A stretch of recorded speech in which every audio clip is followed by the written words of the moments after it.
아 저도 그래요. 뭐 예쁘다, 뭐 귀엽다, 뭐 아무튼 뭐 잘한다 이렇게 칭찬해주면 그 사람한테 호감이 확 생기잖아요. 구독과 좋아요 부탁드려요. 일단 확실한 건 쌍드가 먼저 대시를 했다. 왜냐하면 쇼팽의 집에서 뭐 이런 모임이 또 있었는데 리스트가 초대를 받았겠지. 그래서 이제 쌍드도 같이 갔는데 그때 쌍드가 무슨 옷을 입었냐면 하얀 판타롱에다가 붉은색 띠를 둘러서 갔대요. 근데 원래 까만색 어두운 색만 입고 다녔는데 쌍드는. 그래서 우리가 추측하건대 쇼팽이 폴란드 사람이잖아요. 폴란드를 상징하는 색깔이 하얀색과 빨간색이니까 쌍드가 쇼팽에게 이제 호감을 얻던가 아니면 그의 관심을 끌려고 그런 색의 옷을 입지 않았을까라는 생각이 듭니다. 어떤 날은 쇼팽이 자신의 발라드를 연주를 했는데 그 연주가 끝나고 쌍드가 너무 감동을 받아가지고 쇼팽한테 또 먼저 야 우리 산책 좀 할래? 이러면서 이 어린 동생을 데리고 밖에 나가 산책을 하면서 자기가 생각하는 음악에 대해서 얘기를 했던 거라. 근데 그때 좀 쇼팽이 놀랐나 봐요. 왜냐하면 겉으로 보면은 별로 이렇게 친해지고 싶어 하지 않은 여성스러움이 없는 여자인 줄 알았는데 이 여자가 음악에 대해서 일단 너무 많이 알고 그리고 쌍드가 그렇게 쇼팽의 연주가 좋았다고 막 격찬을 했대요. 그러니까 일단 남자의 마음이 열리잖아. 이 여자가 날 칭찬했는데 아니 나 칭찬해주는 거 싫어하는 사람이 어디 있어? 그렇잖아요. 그쵸 남자분들? 아 저도 그래요. 뭐 예쁘다 뭐 귀엽다 뭐 아무튼 뭐 잘한다 이렇게 칭찬해주면 그 사람한테 호감이 확 생기잖아요. 호감도 100% 증폭. 스킬이에요 여러분. 일단 호감을 얻고 싶으면 그 사람을 칭찬해주세요. 쇼팽이 아 이 여자가 생각보다 생각이 되게 열려있고 음악도 들을 줄 알고 생각보다 재밌네. 왜냐면 쌍드가 굉장히 똑똑한 여자였고 박식했기 때문에 어떠한 주제 뭐 철학이면 철학, 미학이면 미학, 음악이면 음악 이런 여러 가지 주제들을 다방면으로 얘기할 수 있는 재주가 있었던 거예요. 우리 이 어린 쇼팽이 이 누나한테 빠진 계기가 있답니다. 사실 쇼팽한테 그때 약혼녀가 있었어요. 마리아 보잔스카 맞나요? 죄송합니다.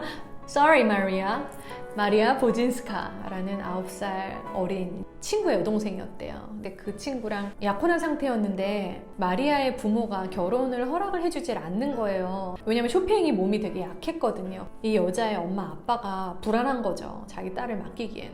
근데 결국 쇼팽이 27살 때 파혼을 통보받습니다. 근데 그 마리아를 만나고 이렇게 힘든 과정 중에 쌍드한테 많이 의지를 했던 것 같아요. 또 쌍드 자체가 굉장히 강한 모성애를 가진 여인이었어요. 그러니까 쇼팽에게 그런 따뜻한 모성애로 쇼팽을 감싸 안아주면서 이제 다독거려 줬죠. 그러던 어느 날 어떤 후작의 별장에서 음악회가 있었고 쇼팽이 거기서 연주를 했어요. 그때 연주한 곡이 바로 쇼팽 소나타 2번에 나오는 장송 행진곡이랍니다. Funeral March인데 쌍드가 이제 그 음악을 듣고 진짜 훅 빠진 거예요. 그래서 쇼팽한테 또 산책을 하자고 했겠죠. 아무튼 뭐 어떻게 됐든 그날 첫 키스를 했어요. 쌍드가 쇼팽한테 키스를 하고 쇼팽이 받아줬는데 이때만 해도 이제 쌍드는 좀 불안했다고 해요. 쇼팽이 그냥 자기한테 맞춰준 건지 아니면 진짜 마리아에 대한 마음을 접고 자기에 대한 사랑의 마음이 생긴 건지. 그러다가 그때 당시에 그시에마와라고 쇼팽에게 아버지와 같은 분이 계셨는데 쌍드도 따로 그시에마와한테 자기 마음을 털어놓고 쇼팽도 그시에마와한테 나 어쩌면 좋지? 이 누나가 이제 점점 좋아지는데 이렇게 자기 마음을 털어놓으면서 서로 마음을 확인하게 되고 둘이 본격적으로 연애를 시작합니다. 이제 쇼팽이 진정한 사랑에 빠지게 된 거죠.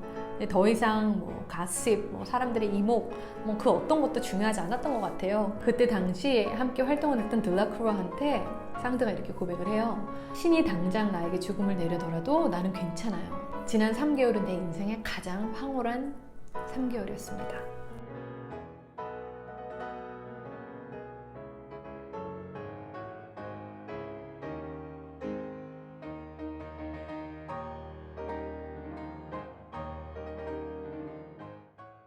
클래식 음악은 그냥 듣는 것보다 연주하는 거 보는 건 더 좋다고요? 네. 제가 이제 대중음악이나 일반적인 음악 같은 경우도 네. 이제 가수가 공연을 하거나 이런 퍼포먼스가 있잖아요. 근데 클래식 음악도 그 퍼포먼스는 그 음악을 연주하는 연주자에서 나오는 거니까 근데 그런 거를 보면 그 음악에서 나오는 뭐 감정이나 아니면 표현 같은 것들이 더 쉽게 다가오니까 아무래도 클래식은 가사가 없는 음악이다 보니 그런 면에서 저는 더 음악에서 느끼는 정서적인 이런 공감이라던가 이런 걸 찾는 것 같아요. 그 사람을 보면서 그 사람이 어떻게 표현을 그렇죠. 하고 이런 네네네네. 전체적인 네. 아우르는 거에 왜냐면 제가 그 음악에 대한 기본적인 지식이 없으니 제가 그런 보여지는 면에서 그렇죠, 더 그렇죠. 비주얼한 것도 되게 중요해요. 공감을 찾는 것 같습니다. 아주 중요한 포인트입니다. 오케이.